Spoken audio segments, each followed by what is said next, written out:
Muito bem.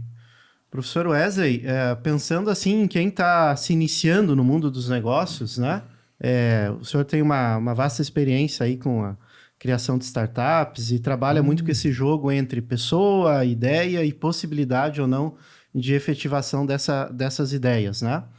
Pensando assim no jovem que nos escuta, da onde que ele pode tirar as ideias para empreender? Da onde é que vem essas ideias? É o que está no mercado? É o que está na moda? É o que está dando dinheiro? Ou ele pode ir para uma outra direção além disso? Professor Bruno, essa é uma baita pergunta, né? Porque ela, primeiro, é uma parte importante hoje da minha rotina profissional, né? Então, a gente tem hoje do Grupo Capo Lavouro mais de 30 empresas investidas. Tá? E qual é a nossa maior dificuldade? Não é a falta de ideia. Os jovens têm muitas ideias bacanas. Da experiência que a gente tem, as ideias que prosperam são basicamente em dois níveis. Um que a gente adora e outro que a gente fica até um pouco chateado. O primeiro nível que a gente adora, ela supre uma função social, um problema social. Ou é um produto que inova, um serviço que inova, uma tecnologia que conecta, uma nova proposta de fazer uma coisa que já existe hoje, mas significativamente mais rápido, mais barato, com menos empenho, ou seja, uma disruptura do que existe hoje.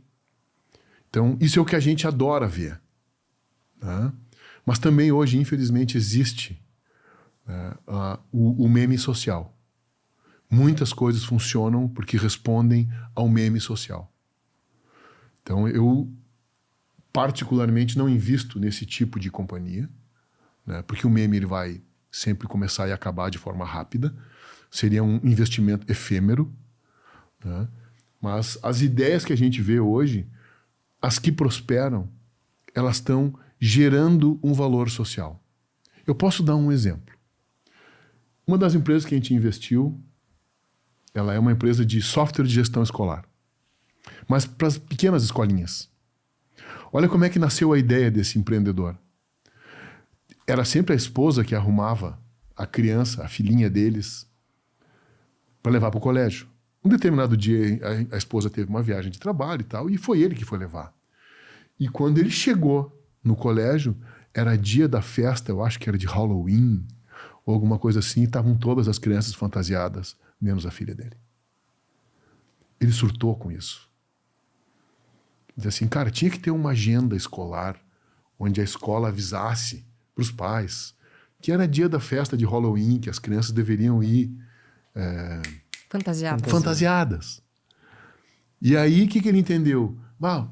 Seguramente tem agenda, mas ela tá de papel, ou deve estar na bolsa da minha esposa, ou ficou em casa, eu nunca vi isso. Os bilhetinhos que você mandava para casa, na né? minha época do bilhetinho, né? E eles decidiram fazer uma agenda digital. Aí fizeram a agenda digital. Hoje tem 3.000 escolas no Brasil que usam a agenda digital deles. E mais, como trabalham com as escolas, são diretoras que têm muitas vezes necessidade de investimento, que não tem caixa para fazer, porque gira poucos volumes financeiros. Elas têm necessidades financeiras, veio uma ideia em cima. Vamos oferecer, então, recursos financeiros. Ou seja, em cima de uma ideia, a partir daquela relação, já veio uma segunda ideia. A segunda ideia já virou uma segunda empresa. Então, olha a ideia, como é que ela nasce, né? Nasce de uma necessidade real, concreta, que alguém assume como própria, investe, chamou 2 sócios, no início eram só os 3 sócios, aí começaram a desenvolver, contrataram, foram lá, venderam para a primeira escola, para a segunda, para a terceira, uma empresa do interior do Rio Grande do Sul, de Caxias. Ganhou o mundo. Com uma ideia do constrangimento do pai ao levar sua filha para o colégio, ela não está fantasiada. Então a ideia, ela vem da vida real. Agora, quantos pais não tiveram esse problema? Vou fazer uma conexão com a pergunta anterior, Bruno. Quantos pais não tiveram esse problema antes? Nenhum teve a ambição de montar uma empresa para resolver. Aí é a diferença do líder. Quando essa necessidade social cai na mão de uma pessoa que tem um potencial de liderança, que teve a vontade para fazer, aí nasce um milagre para a sociedade. De onde é que vem as ideias? Cara, ela vem do ombro a ombro da vida. Mas se o cara tá vendo rede social no celular, lá não vai ter ideia.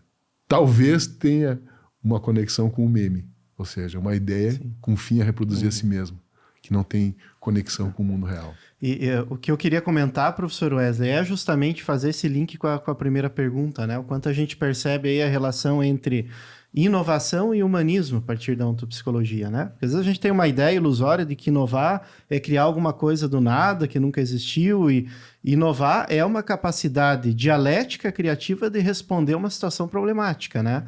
Cara, a vida real salva sempre. A vida real salva sempre, o dia a dia. Tá? Ninguém tem uma vontade, uma intuição meditando. Essa é boa. Sim. A inovação, a vontade, a ação, ela vem quando está no meio da confusão. Está vivendo a vida, está empreendendo, aprontando. Aliás, teve uma alta formação empresarial que fizeram a seguinte pergunta para o senhor, eu nunca esqueci isso. Meu Qual Deus. a diferença entre uma ideia e uma intuição? Gostaria que o senhor respondesse, porque foi muito didático e é uma pergunta que muita gente se faz. Tomara que eu acerte a resposta de mas novo. eu me né? lembro aquela resposta. Diferença entre uma ideia e uma intuição. Bom, uma ideia é uma informação. Né? Ela tem uma passagem de conteúdo, mas ela não é uma intuição. Uma intuição é uma informação gestáltica. Uma intuição é um projeto com começo, meio e fim, com tempo. Então, quando a gente tem uma ideia, a gente consegue ter uma visão do quê. Agora, quando tu entra no mundo da intuição, além do quê, tu tem a sensibilidade do como, do quando, do com quem, do para quê. Então, a intuição é uma informação gestáltica, provinda do grande ensiôntico do indivíduo, né? Enquanto uma ideia, ela é um contato, é um ponto de contato real, né? Porque, vamos supor, se nós estamos conversando aqui, né? Na minha cabeça passa 1 milhão de coisas, são ideias, não são intuições. 1000 modos de responder, quando estou escolhendo as palavras, 1000 modos de responder, são ideias. Nada a ver com a intuição. Mas agora eu que estou curioso. O que eu respondi da outra vez? O senhor respondeu o seguinte, que a ideia é um pensamento e que a intuição sempre é uma imagem de você fazendo alguma coisa. Tá bom, ok. Então não estamos longe, ufa. Não. Eu acho que é isso, né? Numa linguagem mais comum, para quem nos escuta, sagueçat, ou seja, eu já me vejo operando dentro de um campo de ação com um fim específico para aquilo, numa totalidade que eu já sinto que é real aquilo em mim, né? Já é real, já é presente, já é sua. Essa intuição, ela já é sua, ela já existe. Ninguém tem a intuição dormindo, né? Sim. Só em sonho. O sonho ajuda um pouquinho.